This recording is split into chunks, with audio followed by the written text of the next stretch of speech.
नमस्कार। Mutual fund course के इस 10th एपिसोड में आपका स्वागत है। तो आज हम बात करने वाले हैं कि म्यूचुअल फंड स्कीम्स में कैसे इन्वेस्ट किया जाता है।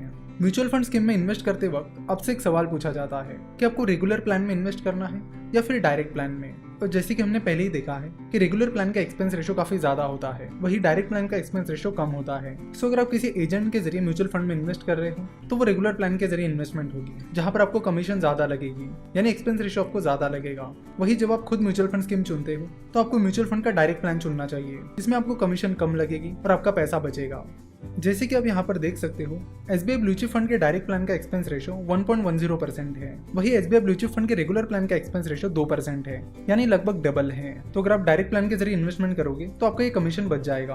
देखो, दिखने में तो आपको ये कमीशन कम लग रहा होगा, लेकिन ये जो गैप है वो आगे चलकर काफी बढ़ जाता है, क्योंकि एक्सपेंस रेशो का मतलब होता है कि आपकी टोटल इन्वेस्टमेंट का उतना परसेंट हर साल कटता रहेगा। यानी अगर आप रेगुलर प्लान के जरिए इन्वेस्टमेंट करते हो तो यहाँ पर SBI ब्लू चिप फंड का रेगुलर प्लान का एक्सपेंस रेशो 2% है, तो आपकी जितनी भी टोटल इन्वेस्टमेंट है उसका 2% सालाना कटता रहेगा।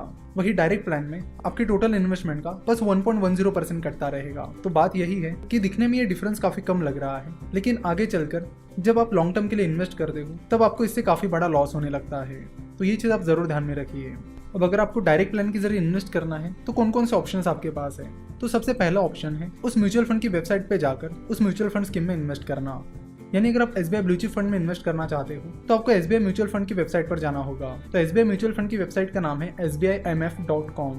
तो sbimf.com पर आने के बाद यहाँ इन्वेस्ट नाउ पर क्लिक करके आपकी डिटेल्स आपको यहाँ पर फिल करनी होगी, जिसके बाद आप आसानी से उस म्यूचुअल फंड स्कीम में इन्वेस्ट कर सकते हो। तो जिस किसी म्यूचुअल फंड स्कीम में आप इन्वेस्ट करना चाहते हो, आप उस म्यूचुअल फंड की वेबसाइट पर जाकर उस म्यूचुअल फंड स्कीम में आसानी से इन्वेस्ट कर सकते हो।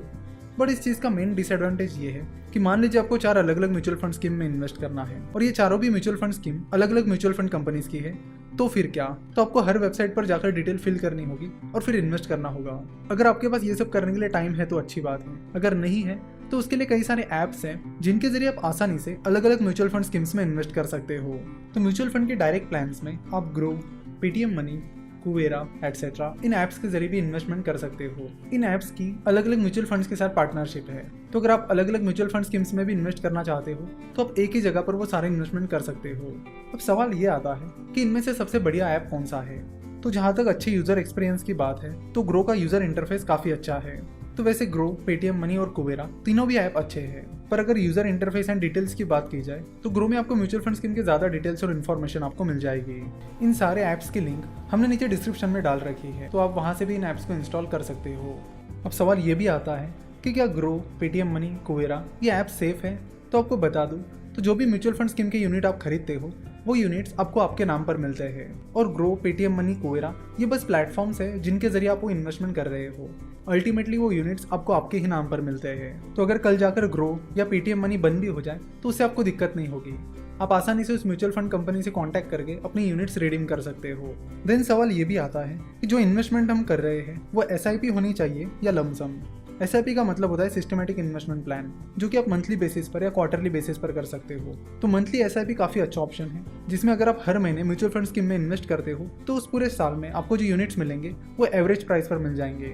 वही लमसम इन्वेस्टमेंट थोड़ी रिस्की हो सकती है। तो अगर आप किसी म्यूचुअल फंड स्कीम में लमसम अमाउंट इन्वेस्ट करना चाहते हो, यानी एक साथ एक ही बार कोई अमाउंट इन्वेस्ट करना चाहते हो, तो आपको समझना होगा कि फिलहाल मार्केट में क्या चल रहा है। अगर आप किसी इक्विटी म्यूचुअल फंड में इन्वेस्ट कर रहे हो तो आपको पता करना होगा कि स्टॉक मार्केट कैसे चल रहा है, मार्केट फिलहाल अंडर वैल्यूड है या ओवर वैल्यूड है। सिमिलरली बॉन्ड का भी आपको एनालिसिस करना होगा। तो लमसम अमाउंट इन्वेस्ट करने से पहले आपको थोड़ा बहुत एनालिसिस करना पड़ेगा।